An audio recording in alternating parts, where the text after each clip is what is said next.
Mi deseo es conocerte a ti, Señor Jesús. Mi deseo es conocerte a ti, Señor Jesús.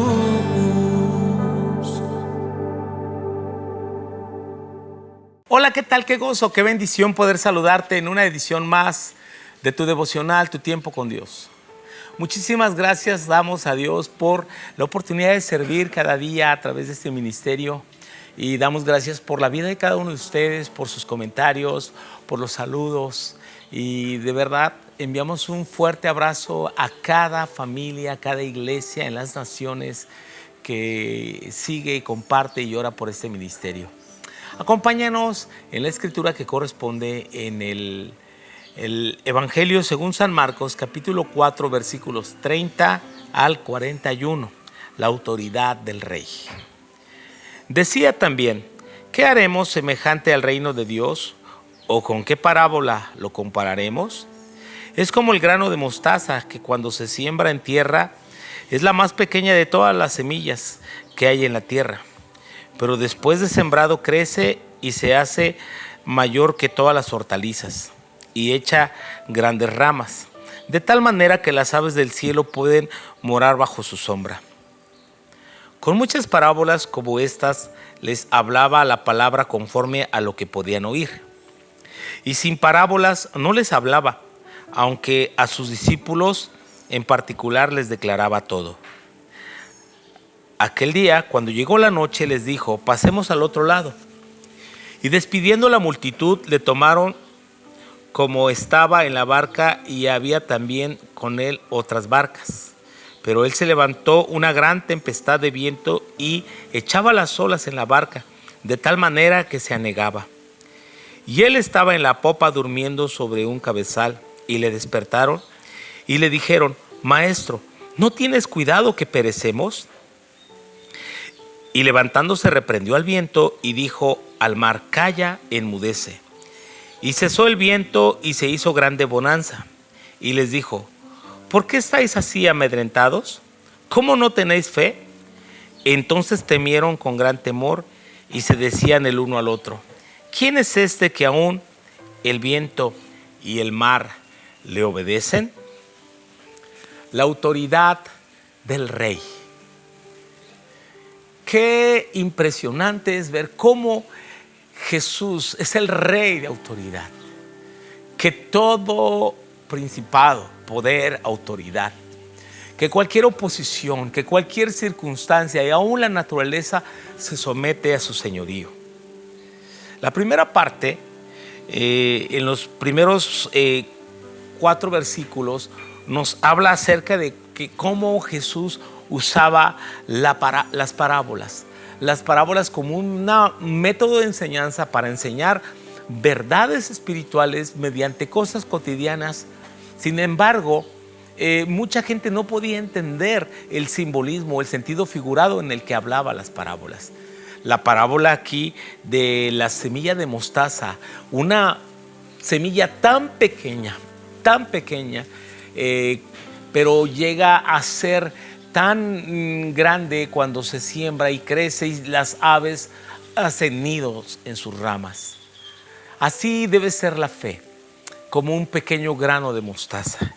Y el reino de Dios, una vez que es sembrado en el corazón de la gente, la palabra de Dios crece y puede llegar a muchos lugares. Todo comienzo es pequeño, pero llega a dimensionarse de manera impresionante. Cada cosa, cada situación que hemos comenzado en el Señor, cuando es de Dios, empieza a crecer, empieza a germinar y llegar a tantos lugares que podemos alcanzar con la palabra. Así es el reino de Dios. Ahora, Jesús usaba las parábolas y hablaba en sentido figurado, y mucha gente no entendía. Pero sus discípulos, ellos tenían la oportunidad de preguntar en privado. ¿Por qué Jesús no explicaba abiertamente a la gente? ¿Por qué En un sentido, Dios quiere ver si tú realmente tienes un deseo, un compromiso, un anhelo de ser un discípulo. Un grupo es la multitud, otro grupo son los discípulos. La multitud escucha y quiere obtener de Jesús algo, pero no está dispuesto a dar todo su corazón. Los discípulos hablan de un nivel de compromiso, un nivel de entrega mayor. Y esos discípulos tienen la oportunidad de preguntar y crecer. Las personas que no profundizan en una relación con Dios mantienen una relación a distancia y solamente están esperando lo que reciben de Dios, pero no adquieren un compromiso con Dios. Pero si tú no te vuelves un discípulo, no podrás conocer los planes, los secretos y el propósito de Dios para tu vida. Aquel día, cuando llegó la noche, despidió a la multitud y ellos subieron a una barca. Y al estar en medio del mar, vino una gran tempestad de viento y las olas, ¿sí? Daban con ímpetu contra la barca y la barca se anegaba. Mientras Jesús estaba durmiendo en la popa, durmiendo recostado sobre un cabezal. Llegan los discípulos y le dicen: Maestro, ¿no tienes cuidado que perecemos?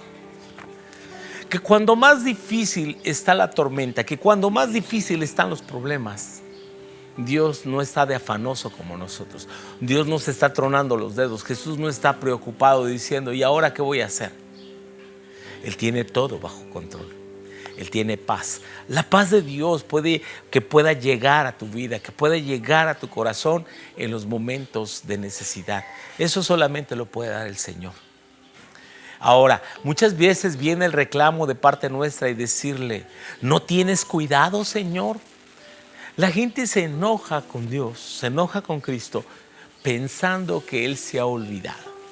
Que Él se ha olvidado de tu necesidad, de tu problema, de tu crisis. Pero Él no se ha olvidado. Él está pendiente y en su momento Él responderá. Cuando Jesús se para, Él reprendió al viento y al mar y le dijo: calla, enmudece. Al instante cesó el viento y se hizo grande bonanza. Pero viene la reprimenda de parte de Jesús y les dice: ¿por qué estáis así amedrentados? El miedo paraliza. El miedo no te deja pensar con cordura. El miedo te hace olvidar de las promesas de Dios y del poder de Dios. Te aparta de la fe. El miedo es lo contrario a la fe. Es una fe negativa. Ellos tenían miedo de morir. Pero la fe espera, alcanza, sí. Después tienen gran temor de la autoridad de Jesús y se decían el uno al otro: ¿quién es este que aún el viento y el mar le obedecen? Ellos no habían dimensionado todavía que Él es más que un rabino, Él es más que un maestro, Él es el Rey de Reyes, Él es el Señor de Señores. ¿Cuál es tu tormenta? ¿Cuál es ese mar embravecido que se ha levantado contra ti? ¿Cuál es esa situación que tú no puedes vencer? Y en lugar de estar amedrentado, preocupado, afanada en esa situación, ¿por qué no descansas en Cristo? Y le dices: Señor, yo creo que tú me puedes ayudar en medio de esta crisis. No tengas temor, vuelve a la fe y cree que Jesús todo lo puede. Él puede ayudarte en medio de esta situación. Oro para que la paz de Dios venga a tu vida. Oro para que la paz de Dios venga a tu corazón y Dios obre un milagro a favor tuyo. Lo pido en el nombre de Jesús. Amén. Te bendigo. ¡Bravo, abuelito, bravo! Mi deseo es conocerte a ti, Señor.